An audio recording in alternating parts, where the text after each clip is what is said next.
Hello friends, मैं VP Shravan आप सभी का गुरु कोचिंग सेंटर के यूट्यूब चैनल पर स्वागत करता हूं। तो दोस्तों, आज जो हम पढ़ेंगे, जो हमारा लेक्चर होगा, जैसा कि आप सभी को मालूम है कि जो भारत की नदियां हैं, मुख्य नदियां हैं, वो हमारा टॉपिक चल रहा है। और आज का जो हमारा टॉपिक है गंगा नदी की सबसे बड़ी सहायक नदी। तो देखिएगा अभी जो गंगा नदी है, गंगा नदी की जो सबसे बड़ी सहायक नदी मानी जाती है, जैसा कि आप सभी को मालूम है, तो वो यमुना नदी मानी जाती है। तो दोस्तों आइए यमुना नदी के बारे में हम कुछ ऐसे क्वेश्चंस पढ़ेंगे जो हमारे बार बार एग्जाम में आते हैं, चाहे वो आपका रेलवे ग्रुप डी हो, चाहे वो सहायक अध्यापक हो, चाहे वो टीचर्स का कोई भी एग्जाम हो उसमें। तो देखिए काफी सारे यूपी पुलिस, दिल्ली पुलिस, काफी सारे जो आपकी परीक्षाएं हैं उनमें क्वेश्चंस आते हैं अभी। तो आइए उससे आगे चलते हैं अभी। तो देखिए जो गंगा नदी है, जैसा कि मैंने आपको बताया, ये सबसे बड़ी सहायक नदी हो गई यमुना नदी। तो अब देखिए इसका जो उद्गम है वो कहां से है। तो देखिएगा इसका जो उद्गम है, बात आती है यमुना नदी, यमुना नदी, नदी का उद्गम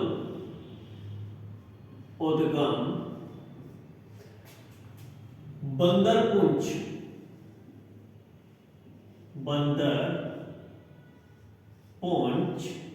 से है। तो देखिए भी जो यमुना नदी है दोस्तों, यमुना नदी का जो उद्गम माना गया है वो बंदरपुंछ और बंदरपुंछ से है। और बंदरपुंछ में जो चोटी है भी, ठीक है, बंदरपुंछ की जो चोटी है यमुनोत्री ग्लेशियर उससे है। तो देखिए यमुना नदी का उद्गम बंदरपुंछ से है, जो मुख्य रूप से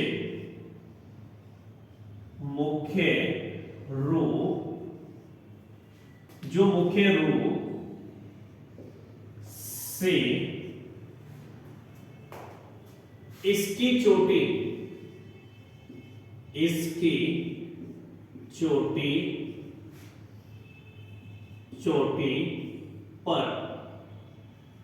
पर स्थित यमुनोत्री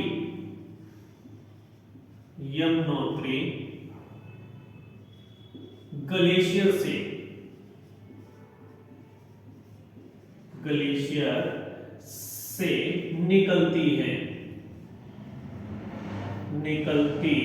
है। तो देखिएगा अभी दोस्तों जो आपको चोटी है अभी, तो देखिए बंदरपुंछ है, तो बंदरपुंछ एक जो आपका पहाड़ी क्षेत्र है वो आता है अभी। और उसमें मुख्य रूप से इसकी जो चोटी है अभी, चोटी पर स्थित कौन सा ग्लेशियर है अभी, यमुनोत्री ग्लेशियर।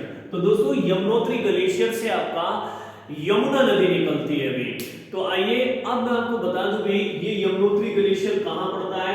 तो देखिएगा ये पड़ता है आपका उत्तराखंड में, ठीक है। तो देखिए जो आपका उत्तराखंड है, उत्तराखंड में आपका यमुनोत्री ग्लेशियर पड़ता है दोस्तों। अब उससे आगे चलते हैं अभी। तो देखिए जो यमुना नदी है, यमुना नदी के किनारे बहुत ही मुख्य चर्चित शहर बसे हुए हैं और कई बार एग्जाम में आ चुके हैं। जैसे मैं आपसे कहने लग रहा हूं कि दिल्ली किस नदी के किनारे बसा है, तो देखिए यमुना नदी के किनारे बसा हुआ है। आगरा किस नदी के किनारे बसा है, तो यमुना नदी के किनारे बसा है। तो आइए दोस्तों उसके कुछ बहुत ही इंपॉर्टेंट क्वेश्चन देखते हैं अभी। तो आइए उससे आगे चलते हैं अभी। यमुना नदी के किनारे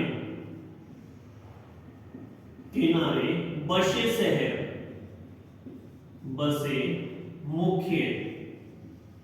मुख्य शहर। तो देखिएगा दोस्तों जो यमुना नदी है, यमुना नदी के किनारे जो बसे मुख्य शहर है उन्हें जानते हैं। तो देखिए सबसे पहला आपका दिल्ली है, दिल्ली। तो देखिए दोस्तों मैं आपको बता दूं कि जो दिल्ली है वो यमुना नदी के किनारे बसा हुआ है। और उससे आगे चलते हैं भी नेक्स्ट आगरा। तो देखिए भी आगरा, तो आगरा भी यमुना नदी के किनारे है। तो आपने देखा होगा कि आगरा में जो जहांगीर राजा था, जहांगीर राजा ने यमुना नदी के किनारे तट पर सोने की जंजीरें गड़वाई हुई थी खंभों में, और उनमें 60 घंटी बनी हुई थी, यानी कि 60 घंटी। तो जो आपका 60 घंटी थी यदि कोई भी फरियादी हुआ करता था जो न्याय की मांग करता था तो वो उन घंटियों को बजाता था, जिस कारण उसको डायरेक्ट जहांगीर के दरबार में ले जाया जाता था और जहांगीर के दरबार में ले जाने के बाद में वो न्याय की गुहार लगाया करता था। तो दोस्तों वो सोने की जो जंजीरें थी वो यमुना नदी के तट पर गड़ी हुई थी, ठीक है। तो ये इसलिए आपका इंपॉर्टेंट है, कई बार परीक्षा में आया हुआ है। तो आइए इससे आगे बढ़ते हैं भी। अब देखिए मथुरा, मथुरा भी कहां पे है भी? यमुना नदी के किनारे है मथुरा, मथुरा। तो आइए उससे आगे चलते हैं भी। तो दोस्तों मथुरा के बाद में इटावा आता है, कालपी आता है, इटावा, कालपी, कालपी ये भी बसा हुआ है दोस्तों। आइए उससे आगे जो चलते हैं नेक्स्ट, जैसे ये यमुना नदी आगे बढ़ती है तो एक जिला आता है जिसको बोल देते हैं भी हमीरपुर, ठीक है। तो देखिए हमीरपुर भी वहीं पे पड़ता है और सबसे चर्चित जो हमारा प्रयागराज है इलाहाबाद, तो वो भी इसी के किनारे स्थित है। तो फिर आता है हमारा हमीरपुर, हमीरपुर, हमीरपुर। उसके बाद में आता है प्रयागराज, प्रयागराज। तो देखिए दोस्तों वर्तमान में जो आपका इलाहाबाद है, इलाहाबाद का नाम दिया हुआ है प्रयागराज, तो हम इसको ब्रैकेट में कर सकते हैं इलाहाबाद, इलाहाबाद। तो देखिएगा जो इलाहाबाद है, इलाहाबाद को पहले जो जाना जाता था यानी कि जो प्रयागराज है, प्रयागराज को जो पहले जाना जाता था दोस्तों तो वो इलाहाबाद के नाम से जाना जाता था, लेकिन वर्तमान में अब क्या है? इलाहाबाद। लेकिन प्राचीन काल में भी इसको प्रयागराज कहा जाता था, बीच में नाम बदल गया था, इसका इलाहाबाद पड़ गया था, लेकिन अब फिर से वर्तमान में इसको प्रयागराज के नाम से जाना जाता है। तो आइए दोस्तों इससे आगे बढ़ते हैं भी। तो देखिए यमुना नदी की बहुत सी सहायक नदियां हैं, बाएं किनारे से भी मिलती है और दाएं किनारे से भी मिलती है। तो आइए देखते हैं भी यमुना नदी, यमुना नदी, नदी की बाईं ओर से। तो देखिए दोस्तों जो यमुना नदी है भी, यमुना नदी की जो सहायक नदियां है, यमुना नदी की सहायक, सहायक नदियां, नदियां बाईं ओर से, बाईं ओर से। तो देखिएगा यमुना नदी की जो सहायक नदियां है दोस्तों बाईं ओर से कौन कौन सी है भी? तो देखिए जैसा मैं आपसे कह दूं कि भी एक तो आपका हिंडन नदी है, शारदा नदी है दोस्तों, टॉन्स नदी है, तो हिंडन नदी, हिंडन नदी, फिर उसके बाद में टॉन्स नदी, टॉन्स नदी, फिर नेक्स्ट हुआ हमारा शारदा नदी, शारदा नदी। तो देखिएगा जो शारदा नदी है वो भी इसकी सहायक नदी है और किस ओर से मिलती है भी? बाईं ओर से, बाएं किनारे से। तो दोस्तों आइए उससे आगे बढ़ते हैं भी हम। तो उससे आगे जो पड़ती है भी यमुना नदी की, जो मैंने आपको बताया टॉन्स नदी, और फिर आती है हमारी ऋषि गंगा नदी, और फिर आती है दोस्तों हनुमान गंगा नदी। ये नदियां मिलती है भी। फिर आया हमारा ऋषि। तो देखिए दोस्तों मैं आपको बता दूं ऋषि गंगा नदी बहुत ही मुख्य नदी है, ऋषि गंगा, गंगा नदी। तो देखिए जहां से ये ऋषि गंगा नदी इसमें मिलती है तो वहां पे इसी के कारण काफी व्यापार भी किया जाता है ऋषि गंगा नदी के कारण। तो आइए उससे आगे चलते हैं हनुमान गंगा नदी, हनुमान गंगा नदी, ठीक है। तो दोस्तों ये तो हो गई इसकी किस किनारे से? बाईं ओर से, ठीक है। तो जो मैंने आपको बताया कि जो बाईं ओर से नदियां मिलती है वो ये सारी मिलती है जो मैंने आपको बता दिया है, हिंडन नदी, टॉन्स नदी, उसके बाद में शारदा नदी, ऋषि गंगा नदी और हनुमान गंगा नदी। तो ये इसकी मुख्य नदियां हैं और वेरी इंपोर्टेंट नदियां हैं, ठीक है। आइए अब उसके आगे चलते हैं दाएं किनारे से मिलने वाली नदियां। तो दोस्तों इसको मैं थोड़ा रफ करता हूं और फिर आगे की ओर बढ़ते हैं। नेक्स्ट, तो अब बात आती है दाएं किनारे से या दाईं ओर से यमुना नदी में मिलने वाली नदियां। नेक्स्ट है भी यमुना, यमुना नदी में दाईं ओर से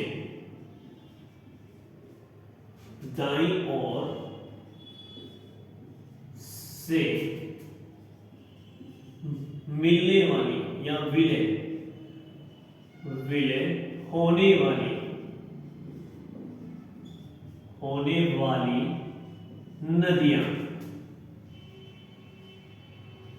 नदियां। तो देखिएगा अभी दाईं ओर से विलय होने वाली जो नदियां हैं वो कौन कौन सी है अभी, किस प्रकार से है। तो देखिए सबसे पहले तो इसमें यमुना नदी में मिलेगी दाईं ओर से नदी, वो चंबल नदी मिलेगी। इज द मोस्ट इंपोर्टेंट नदी है भी चंबल नदी दोस्तों। कई बार एग्जाम में आ चुके हैं चंबल नदी से क्वेश्चन, तो उससे आगे चल के है मैं आपको कुछ थोड़े बहुत क्वेश्चन जो इंपोर्टेंट क्वेश्चन है, बहुत ही महत्वपूर्ण क्वेश्चन है, वो चंबल नदी के बताऊंगा भी। तो देखिए सबसे पहला चंबल नदी, फिर आएगी बेतवा नदी, चंबल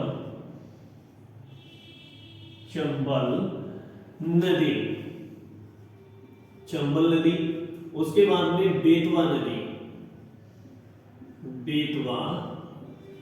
नदी, ठीक है। फिर उसके बाद में बेतवा नदी से आगे आएगी भी हमारा केन नदी, और केन नदी से बाद जो केन नदी है भी ये मुख्य नदी आती है भी, वे केन नदी। तो देखिएगा दोस्तों ये नदियां मुख्य रूप से इसमें विलय हो जाती है, ये मुख्य नदियां आती है भी, इसमें विलय होने वाली भी यमुना नदी में विलय होने वाली। तो आइए उससे आगे बढ़ते हैं दोस्तों। तो अब बात आती है कि जो यमुना नदी है, यमुना नदी की कुल कितनी लंबाई है या कुल कितना किलोमीटर है। तो दोस्तों आइए उससे आगे बढ़ते हैं भी, यमुना नदी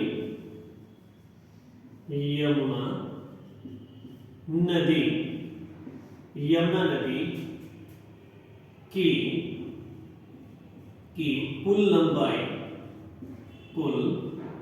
लंबाई। तो देखिए जो यमुना नदी की कुल लंबाई है भी, तो दोस्तों इसकी कुल लंबाई है 1376 किलोमीटर है, यानी कि 1376 किलोमीटर, ठीक है।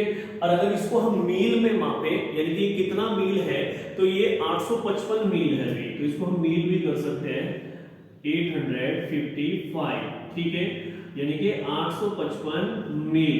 तो दोस्तों ये 855 मील है भी, इसकी लंबाई भी यमुना नदी की लंबाई। आइए उससे आगे बढ़ते हैं दोस्तों। तो देखिए यमुना नदी सबसे पहले जो आपकी निकलती है वो उत्तराखंड से निकलती है, और फिर उसके बाद में सबसे पहले किस राज्य में प्रवेश करती है, तो उसको देखते हैं भी। तो नेक्स्ट पॉइंट है हमारा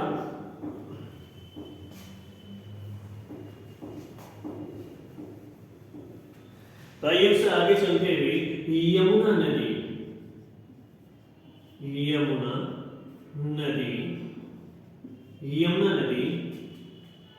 उत्तराखंड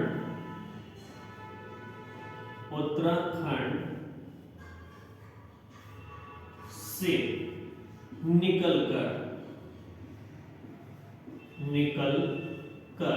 तो देखिएगा यमुना नदी उत्तराखंड से निकलकर सबसे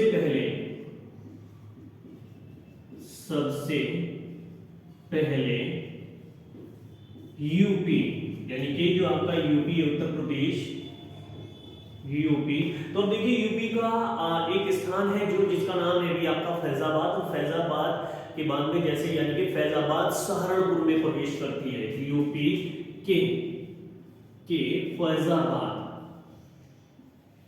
फैजाबाद सहारनपुर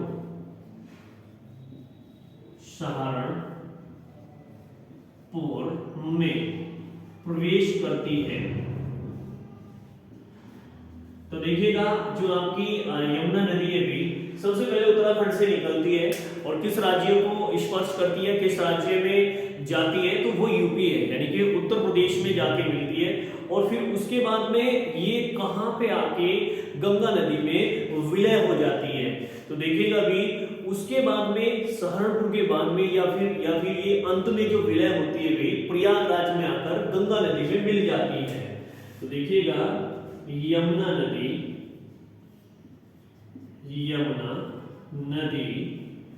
अंत में प्रयागराज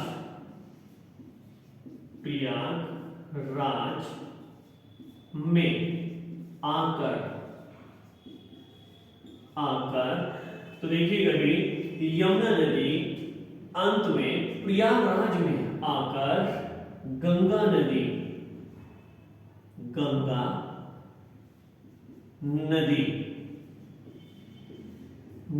में विलय हो जाती है, विलय हो जाती है। तो देखिएगा भी जो गंगा नदी है भी ये प्रयागराज में विलय होती है भी, और यानी कि यमुना नदी प्रयागराज में विलय होती है, किस नदी में विलय हो जाती है? गंगा नदी में। ठीक है, तो आइए अब उससे आगे बढ़ते हैं भी दोस्तों। तो देखिए यमुना नदी की सबसे मुख्य सहायक नदी जो माना गया है वो किस नदी को माना गया है? तो अब तक तो हम पढ़ रहे थे किसके बारे में? गंगा नदी की जो सबसे सहायक नदी है वो यमुना नदी। लेकिन अब हम जो पढ़ेंगे कुछ इसके इफेक्टिव क्वेश्चंस पढ़ेंगे भी। तो इफेक्टिव क्वेश्चंस है हमारा कि यमुना नदी की मुख्य सहायक नदी किसे कहा जाता है? तो दोस्तों आइए उससे आगे चलते हैं भी, नेक्स्ट पॉइंट हम करेंगे। तो देखिए ये सब आपने नोट कर लिया होगा, मैं आप सभी को बता रहा हूं कि अपना नोटबुक में नोट करते रहिए, अच्छे से नोट्स बनाएंगे ताकि आने वाली परीक्षाओं में हम उनमें अच्छे से लर्न कर सके और परीक्षाओं को हम क्वालिफाई कर सके।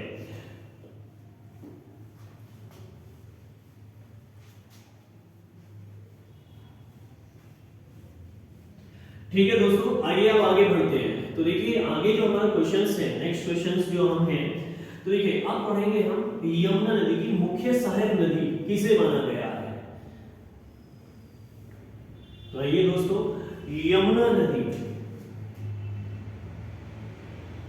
यमुना नदी, नदी की मुख्य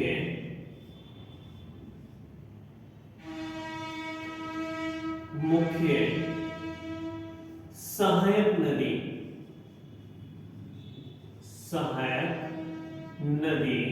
तो देखिएगा दोस्तों यमुना नदी की मुख्य सहायक नदी चंबल नदी। कौन सी नदी है? चंबल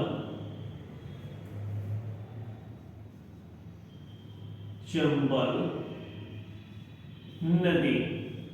ठीक है, तो देखिए दोस्तों जो यमुना नदी है, यमुना नदी की मुख्य सहायक नदी जो माना गया है वो चंबल नदी को माना गया है।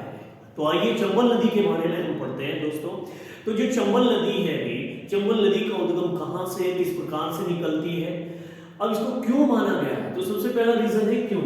तो देखिए जो यमुना नदी है, यमुना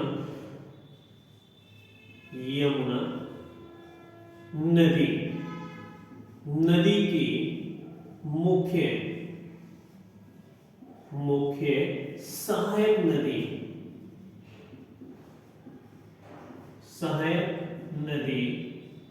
चंबल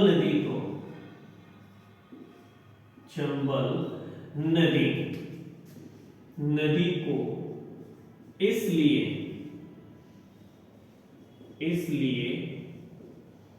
कहा गया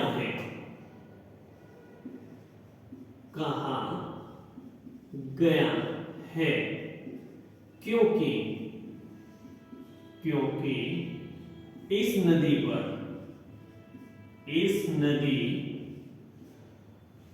पर तीन मुख्य बांध बने हैं। तीन मुख्य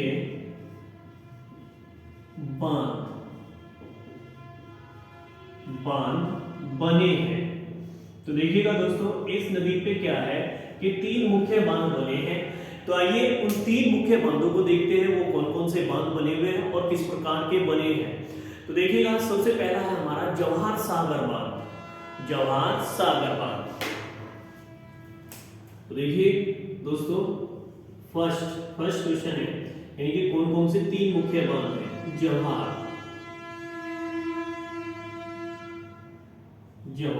सागर बांध। तो दोस्तों ये जवाहर सागर बांध है। कई बार आ जाता है जवाहर सागर परियोजना किस नदी पर है, किस प्रकार से है भी। तो देखिए जो जवाहर सागर परियोजना है या जवाहर सागर बांध है, ये आपका राजस्थान राज्य में स्थित है। तो ये हुआ हमारा राजस्थान राजस्थान राज्य। तो देखिए ये भी कहां पे पड़ा, राजस्थान राज्य में। अब देखिए उससे आगे आते हैं दूसरा बांध। तो देखिए दूसरा बांध कौन सा है दोस्तों, तो दूसरा बांध है महाराणा प्रताप सागर बांध। तो इसको राणा प्रताप सागर बांध के नाम से भी हम जानते हैं भी। तो दूसरा है भी महाराणा प्रताप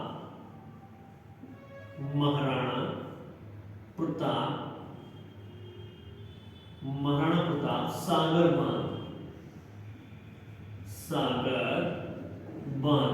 तो दोस्तों आइए देखिए जो महाराणा प्रताप सागर बांध है ये कहां पे स्थित है, तो ये भी राजस्थान में है। तो इसको भी हम राजस्थान में करेंगे दोस्तों, राजस्थान राज्य। तो देखिएगा जो राजस्थान राज्य है भी, राजस्थान राज्य में आपके दो बांध पड़ते हैं जो चंबल नदी में बने हुए, और दो परियोजनाएं भी बोल सकते हैं हम उनको। तो देखिए पहला है जवाहर सागर बांध, कहाँ पे है, राजस्थान में। एग्जाम में आ जाता है कि राजस्थान के चर्चित बांध कौन कौन से हैं। एक तो जवाहर सागर बांध हो गया, और एक हो गया हमारा महाराणा प्रताप सागर बांध।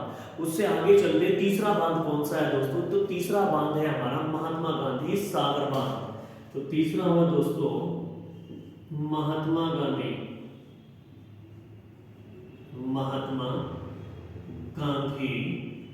सागर बांध। तो देखिएगा दोस्तों ये हमारा महात्मा गांधी सागर बांध है। ये देखते हैं कहां पे स्थित है भी, किस प्रकार से स्थित है। तो देखिएगा महात्मा गांधी सागर जो बांध है ये मध्य प्रदेश में स्थित है, और वहां का चर्चित बांध है दोस्तों। तो ये हुआ हमारा मध्य प्रदेश में,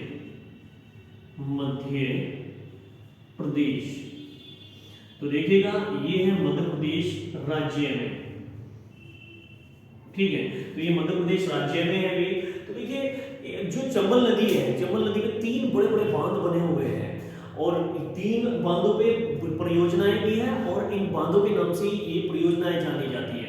कई बार क्वेश्चन आ जाता है महात्मा गांधी सागर परियोजना किस नदी पे स्थित है, तो दोस्तों वो चंबल नदी पे स्थित है, ठीक है। तो इसलिए ये मैंने आपको तीन परियोजनाएं या तीन बांध बताए हैं। ये मोस्ट इंपोर्टेंट क्वेश्चन है भी, ठीक है। इनको ध्यान रखेंगे हम अच्छे से दोस्तों। तो अब देखिए उससे आगे चलते हैं। तो देखिए जब मैं आपको बांध परियोजना कराऊंगा या नदी परियोजना कराऊंगा, तो उसका हमारा अलग ही लेक्चर होगा, अलग ही वीडियो होगी, तो मैं उसमें टोटल बता दूंगा, ठीक है। आइए उससे आगे चलते हैं नेक्स्ट पॉइंट। तो देखिए चंबल नदी का उद्गम कहां से होता है दोस्तों, तो चंबल नदी का जो उद्गम होता है मध्य प्रदेश राज्य से होता है, और जाना पाव पहाड़ियों से होता है। तो आइए देखते हैं भी इसमें आगे चंबल नदी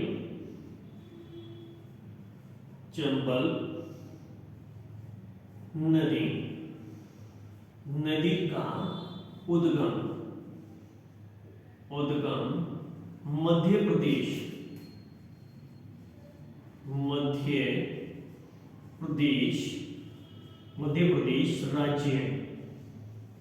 राज्य की जाना पाव पहाड़ियों से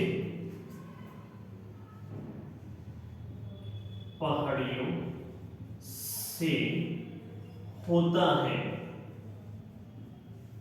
तो देखिएगा दोस्तों मैंने आप सभी को बताया जो इसका उद्गम होता है वो कहां से होता है भाई, मध्य प्रदेश है। मध्य प्रदेश की जाना पाव पहाड़ियों से होता है, ठीक है। ये हम याद रखेंगे, बहुत ही इंपॉर्टेंट क्वेश्चंस है कि चंबल नदी का उद्गम कहां से होता है, किस प्रकार से होता है भाई।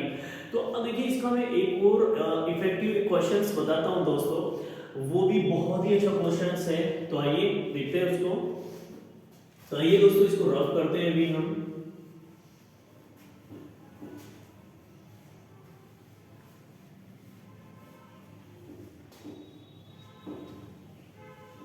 ठीक है, आइए दोस्तों उससे आगे का क्वेश्चन।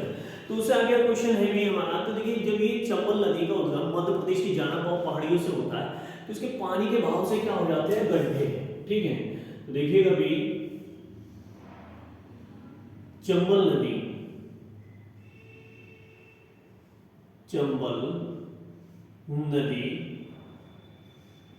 के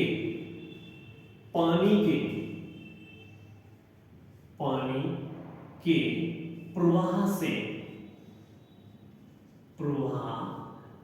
से मध्य प्रदेश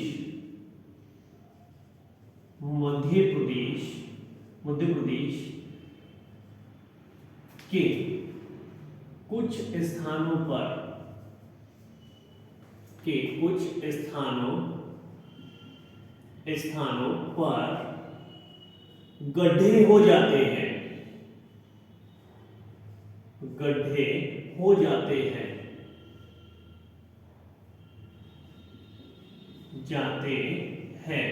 तो देखिएगा भाई, जो मैंने आपको बताया चंबल नदी है, चंबल नदी के पानी के प्रवाह से मध्य प्रदेश के कुछ स्थानों पर गड्ढे हो जाते हैं जिनमें कृषि की जाती है, जिनमें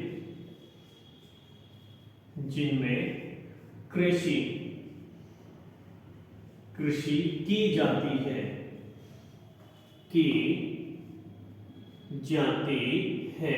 तो देखिए अभी क्या होता है वहां पे कि जब पानी होता है, नदी जो होती है, बरसात के दिनों में जो बारिश का समय आता है, बरसात के महीनों में क्या होता है, उसमें तेज प्रवाह होने के कारण दूर तक गड्ढा हो जाता है। दूर तक गड्ढा होने के कारण जब उसका पानी कम हो जाता है, प्रवाह या बहाव कम हो जाता है, तो वो अपना पानी समेट लेती है। तो उसमें एक लंबा एक गड्ढा बनता है मिट्टी का।